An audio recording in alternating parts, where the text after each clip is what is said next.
নমস্কার, সবাইকে শুভ দুপুর। প্রিয় মানুষ, প্রিয় প্রবাসী, প্রিয় দেশি, দারুণ দারুণ খাবার। এ দেখুন, এখানে আছে একেবারে মাছের ডিম দিয়ে আর একেবারে জালি জালি আপনার লাউ শাক দিয়ে কুচি কুচি করে কিচিরমিচির করে সাথে একটু আলু দিয়ে বড়া ভেজেছি। খেতে অসাধারণ। মাছের ডিম কিন্তু এমনির চেয়ে এভাবে বড়া ভাজলে কিংবা রান্না করলে খেতে খুব মজা হয়। এখানে আছে কি জানেন? এখানে আছে মিষ্টি কুমড়া, পাকা পাকা একেবারে অনেক মিষ্টি। সেই মিষ্টি কুমড়ার হাতি বলে, বুঝেন? ভিতরেরটা মানে পাকলে যে হাতিটা হয়, আর হচ্ছে আপনার এইটা হচ্ছে ছিলকে। এটা কিন্তু দারুণ লাগে খেতে, কালো জিরে দিয়ে ভাজলে আর শুকনো মরিচ ফোড়নে দারুণ। এই যে দেখুন, সেটাই করেছি।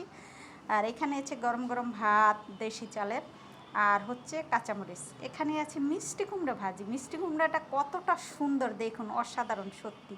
এই দেখুন, আর কি আছে এই দেখুন, এই যে ইলিশ মাছ দিয়ে হচ্ছে আপনার গাঠির ঝোল। এই গাঠির ঝোলটা আজকে সিদ্ধ করে করিনি, আমি হচ্ছে করেছি কাঁচা গাঠি, সেটা হচ্ছে আপনার ছিলে পরে হচ্ছে ঝোলটা করেছি। এটা কিন্তু খেতে অসাধারণ হয়। তো প্রিয় মানুষ, আজকের খাবার দাবার এতটুকুই। তো সবাই ভালো থাকবেন, সবাইকে নমস্কার।